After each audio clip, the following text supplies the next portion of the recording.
Hello students, welcome to my channel. So এই ভিডিওতে আমরা আগত যে মিসলেনিয়াস এক্সামিনেশন রয়েছে সেই মিসলেনিয়াস এক্সামিনেশনের মেইনস পেপারটা কীভাবে আমরা স্ট্রাকচারাইজ করব সেটা নিয়ে আমি ডিসকাস করব। আই মিনস মেইনসে যে জেনারেল স্টাডিজ পেপারটা রয়েছে, তোমরা সকলেই জানো যে এখানে একটা কী থাকবে, আমাদের একটা জেনারেল স্টাডিজের পেপার থাকবে। We have a paper on general studies, ঠিক আছে?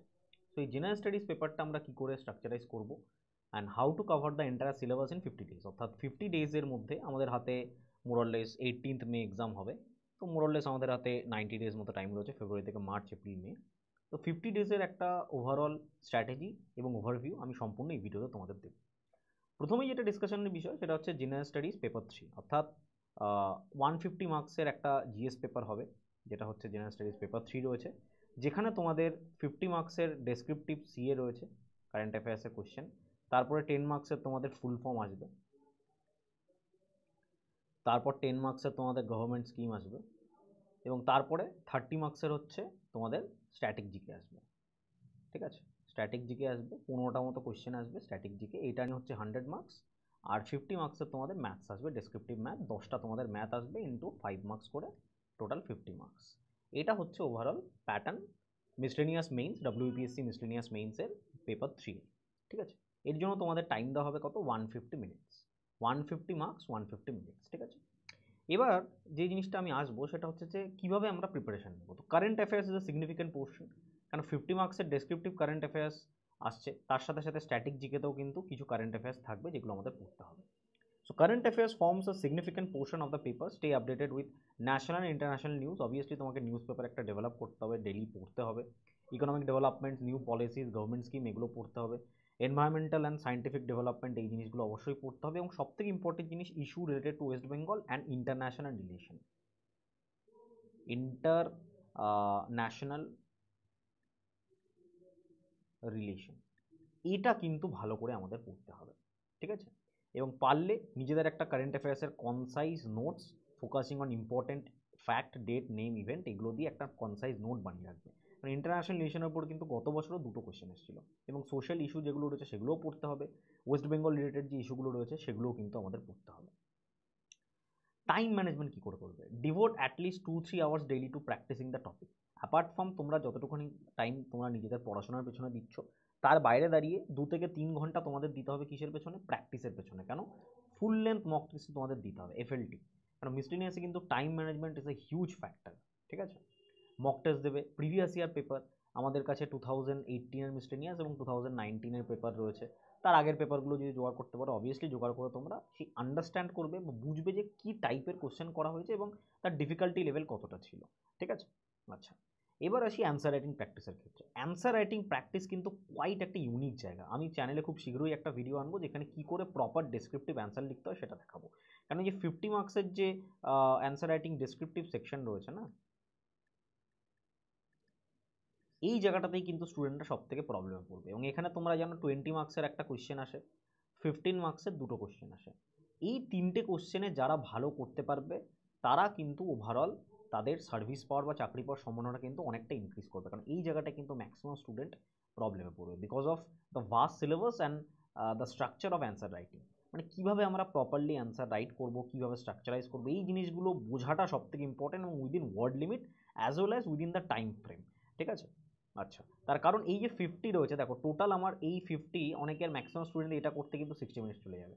তাহলে তোমার প্রবলেম কী হবে? তাহলে ওই 150 মিনিটসের মধ্যে কিন্তু সম্পূর্ণ জিএস পেপার তুমি কমপ্লিট করতে পারবে না। তার কারণ তোমার কাছে 150 মিনিটস আছে, তার মধ্যে তোমাকে 10টা অঙ্কের জন্য মিনিমাম 60 মিনিট রাখতে হবে, কারণ ইটস এ ডেসক্রিপটিভ ম্যাথস। এবং বাকি থাকলো কতটা? বাকি থাকলো তোমার হাতে আর 90 মিনিটস। এই 90 মিনিটসের জন্য তোমাকে বাকি স্ট্যাটিক জিকে, অ্যাব্রিভিয়েশন, এগুলোর জন্য মিনিমাম, একদম যদি কম হয় 40 মিনিটস রাখতে হবে, ঠিক আছে? বুঝে শুনে সুন্দর করে করার জন্য। তো এখানে কিন্তু 60 মিনিট যদি দিয়ে দাও বা তার বেশি দিয়ে দাও, সমস্যায় পড়ে যাবে, ঠিক আছে? তো স্ট্র্যাটেজি, টাইম ম্যানেজমেন্টের জন্য যদি তোমাদের ভিডিও দরকার হয় অবশ্যই কমেন্ট বক্সে কমেন্ট করবে, আমি সেই ভিডিওটাও কিন্তু চ্যানেলে নিয়ে আসবো। এবার হচ্ছে 50 ডেজের প্ল্যান আমাদের কীরকম হবে, what should be the plan for study. 50 ডেজে আমরা কীভাবে স্টাডি করবো? দেখো, আমরা ইন জেনারেল প্রত্যেক দিন কতটা করে টাইম দেবো আমাদের স্টাডির জন্য, এভরিডে আমি যেটা বলবো তোমাদের সেটা হচ্ছে অ্যাটলিস্ট তোমরা এভরিডে টোটাল 6 আওয়ার্স কিন্তু এভরিডে স্টাডিতে দেবে for miscellaneous for the next 50 days. কেন 50 ডেজের পরেও আরও অনেকটা টাইম পাবে তুমি, এর মধ্যে থেকে 3 ঘন্টা আমি শুধুমাত্র তোমাদের জিএস পেপারের জন্য ডিভোট করার জন্য বলছি, জেনারেল স্টাডিজের জন্য। দিনগুলোকে আমি 10-10 করে ভাগ করে নিয়েছি। এটা হচ্ছে ফার্স্ট 1, এটা 2, এটা 3, এটা 4 অ্যান্ড এটা 5। অর্থাৎ 1 to 10 ডেজে কী করবে, তারপরের 10 দিন কী করবে, তারপরের 10 দিন কী করবে, তারপরের 10 দিন, মানে 50 ডেজে ওভারঅল সিলেবাস শেষ হয়ে গেলো। এরপরে তুমি রিভিশন করো, ঠিক আছে? ওভারঅল সিলেবাস কমপ্লিট হয়ে গেলো। After that you will take the revision. Okay, so প্রথমে 1 to 10 ডেজে যে কোনো 2 আওয়ার্স দিনের মধ্যে নিয়ে স্ট্যাটিক জিকে পড়বে এবং 1 ঘন্টা ম্যাথসে দেবে। এটা হচ্ছে 1 থেকে 10 দিন করবে। 11 থেকে 20 দিন হচ্ছে সোশ্যাল ইস্যুর যে কারেন্ট অ্যাফেয়ার্স রয়েছে সেটা 2 ঘন্টা করে পড়বে এবং নোট ডাউন করবে, এবং বাকি 1 ঘন্টা স্ট্যাটিক জিকে পড়বে। মানে 3 ঘন্টা করে এভরিডে তোমাকে আমি দিতে বলছি ফর জিএস। 21 থেকে 30তম দিনে কি করবে, কারেন্ট অ্যাফেয়ার্স, ইন্টারন্যাশনাল রিলেশন, এটা হচ্ছে মোস্ট ইম্পর্টেন্ট, কারণ এখান থেকে প্রশ্ন আসবেই। কারেন্ট অ্যাফেয়ার্স, ইন্টারন্যাশনাল রিলেশনটা ভালো করে করবে, গভর্নমেন্ট স্কিমও ভালো করে করবে। এখান থেকে তো 10 মার্কস একেবারে আসবেই পাক্কা। এটা 1 ঘন্টা করবে এবং নোট ডাউন করে রাখবে, বা যে কোনো পিডিএফ তুমি সোর্স আউট করতে পারো, বা যে কোনো জায়গাতে কালেক্ট করে তুমি প্রিন্ট করে নিতে পারো।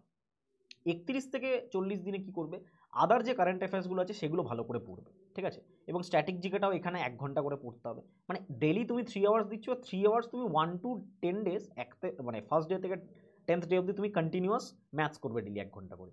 এই প্রসেসে তোমাকে এগোতে হবে, এই টোটাল সিস্টেমটা এই প্রসেসেই বানানো। এবং 41 to 50 ডেজ তোমাকে ম্যাথস করতে হবে, এবং বাকি টাইমটা অ্যাব্রিভিয়েশন মানে ফুল ফর্ম, ঠিক আছে? যেরকম ডিআরডিওর ফুল ফর্ম কি, বা লেটস সে এসএআইএল এর ফুল ফর্ম কি, ঠিক আছে? বা এনটিবিসির ফুল ফর্ম কি। তো এই ধরনের ফুল ফর্মগুলো তোমাকে পড়তে হবে এবং নোট ডাউন করে রাখতে হবে। এটা 10 ডেজ করবে, 1 আওয়ার করে, মোরলেস মুখস্থ হয়ে যাবে। এরপরে বাকি যেটুকুনি টাইম তোমরা পাচ্ছ, 30 ডেজ বা 20 ডেজ, যেটাই তোমরা পাচ্ছ না কেন, সেই টাইমটা পুরোপুরি রিভিশন পারপাসে তোমরা দিয়ে দেবে, ঠিক আছে? পুরোপুরি রিভিশন পারপাসে দিয়ে দেবে। সো আশা করি আমি বোঝাতে পারলাম কীভাবে তোমরা 50 ডেজকে ইউটিলাইজ করবে। এই টাইমটা ইউটিলাইজ করা কিন্তু সবথেকে ইম্পর্টেন্ট। আমি ধরে নিচ্ছি যদি 20 তারিখ থেকে তোমরা স্টার্ট করো, 20 ফেব্রুয়ারি থেকে স্টার্ট করো, মোটামুটি মোরলেস তোমরা 88 ডেজ মতো পাবে, ঠিক আছে? এই 88 ডেজকে কিন্তু প্রপারভাবে তোমাকে করতে হবে। 50 ডেজ অলরেডি বলে দিয়েছি, বাকি যে টাইমটা আছে রিভিশন, বেঙ্গলি, ইংলিশ যে পেপারগুলো আছে সেগুলো প্র্যাকটিস, ফুল লেন্থ মক, বাকি সব কিছু করো। এবং ডেলি অ্যাটলিস্ট কিন্তু উইকলি, ডেলি পসিবল না হলেও, কারণ মিসলেনিয়াস মিনস একটা descriptive type of examination, MCQ তো নয় যে মক্স তুমি প্রচুর দিতে পারবে। উইকলি কিন্তু আই উইল সাজেস্ট অ্যাটলিস্ট তোমরা উইকলি যেটা করবে সেটা হচ্ছে যে উইকলি কিন্তু অ্যাটলিস্ট একটা করে এফএলটি, ফুল লেন্থ টেস্ট তোমরা দেওয়ার চেষ্টা করবে। বা উইকলি যদিও বা না হয়, মার্চ থেকে এপ্রিল এই 2 মাসে প্রত্যেক উইকে একটা করে এফএলটি, দ্যাট মিন্স টোটাল 8 থেকে 9টা কিন্তু ফুল লেন্থ টেস্ট তোমাদের দিতে হবে, ঠিক আছে? 8 থেকে 9টা ফুল লেন্থ টেস্ট দিতে হবে। কোনো রকম কোয়ারিজ থাকলে, কোনো রকম জিজ্ঞাসা বা সাজেশন বা কোনো কিছু নেওয়ার থাকলে আমাকে হোয়াটসঅ্যাপ করতে পারো এই নিচে যে নাম্বার রয়েছে এই নাম্বারে, অথবা feel free to call me for any suggestion. Okay, এইভাবে কিন্তু প্রপারভাবে তোমাদের প্রিপারেশন নিতে হবে, আদারওয়াইজ কিন্তু তুমি কোনো মতে ট্যাকেল করতে পারবে না ওভারঅল যে মিসলেনিয়াস রয়েছে এটাকে, ঠিক আছে? আশা করি বোঝা গেল, and best of luck. Obviously সামনে এক্সাম রয়েছে 18th মের জন্য, বেস্ট অফ লাক।